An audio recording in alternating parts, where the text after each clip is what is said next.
Seguimos en Alfil TV. Señor Dirty Ortiz, que estás fanatizado con los Juegos Olímpicos Francia 2024. No tanto, ¿qué tal? ¿Cómo te va? Bueno, pero estás pispeando la parte artística, Exacto, la apertura, la lo que te ceremonia. gusta a vos. Sí, a mí me gusta el deporte también, pero digo, no lo practico, pero me gusta.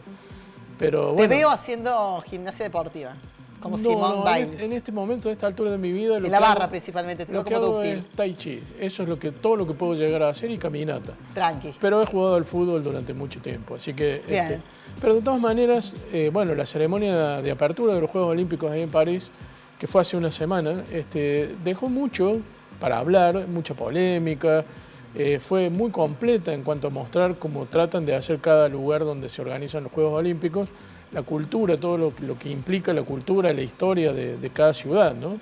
Y en el caso de París, además incorporaron a gente que no era estrictamente francesa ni parisina, pero interpretando o sumándose a esta ceremonia, Bueno, ¿no? expresa lo que es Francia, Europa hoy, ¿no? Claro, que digamos es cosmopolita y tiene mucha influencia estadounidense, de la cultura estadounidense.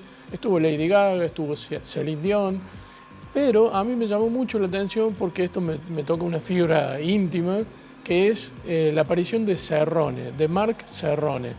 Él no participó en su presencia, sino en su música, que era el tema que estábamos escuchando cuando empezó este bloque.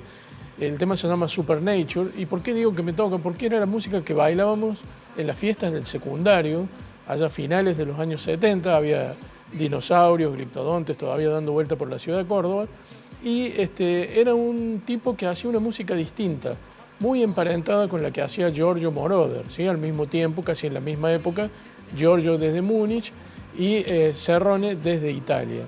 Era una música que jugaba con todas las nuevas tecnologías de la electrónica. Eran pioneros en eso, hoy son reconocidos como una gran influencia para lo que fue la música electrónica ¿Y posterior. qué es un revival esto? En realidad nunca se fueron del todo. Bien. O sea, de hecho Giorgio fue convocado por Daft Punk hace 10 años para su disco de aquel momento, donde estaba el tema Get Lucky, por ejemplo, que fue muy famoso 10 años atrás, pero ellos lo reivindicaban a Giorgio como una influencia muy fuerte. Giorgio, recordemos, fue productor de Donna Summer, entre otros artistas, y Cerrone en Francia hizo la misma tarea, o sea, decir, bueno, vamos a experimentar con música bailable hecha con sintetizadores, con secuenciadores y con toda la tecnología que era súper novedosa en aquel momento y que después se terminó imponiendo ya a principios de los años 80.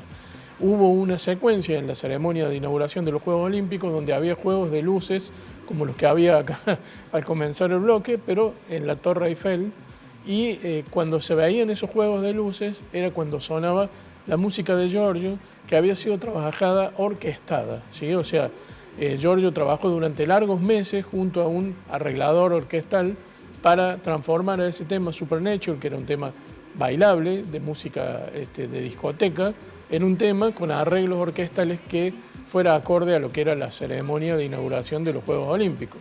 Así que bueno, fue una reivindicación de este músico que quizá no es tan conocido porque era un DJ y un productor que estaba siempre por detrás y no tan al frente en cuanto a ser conocido, pero que en la mayoría de sus discos aparecía él. Era raro, digamos, un tipo de flequillo, pelo largo, flequillo y unos bigotes muy tupidos. Era una imagen que no tiene nada que ver con esta que estamos viendo ya de un tipo de más de 70 años. Pero Bueno, hace un reconocimiento, ¿no? Exacto, un reconocimiento para alguien que en aquel momento quizá era considerado como que hacía música de moda para bailar, pero que tuvo una gran influencia posterior en lo que fue la cultura electrónica, sobre todo en los 90, en los 2000, y en la actualidad todavía sigue siendo. Bueno, voy a buscar un poquito más sobre Cerrone. ¿Me recomendás descargar algo en particular, algún periodo de esa producción extensa? El disco que se llama Supernature es del año 77, ¿sí? O sea, mirá la antigüedad que tiene. Y si vos lo escuchás hoy, te parece que fuera un disco nuevo. Mira, o sea, se anticipó. Se anticipó largamente, ¿sí? Él había empezado con esto a mediados de los 70, con un tema que se llamaba Love in C Minor, que era un tema muy jugado, porque tenía hasta audios de una película pornográfica metidos en el ritmo, digamos.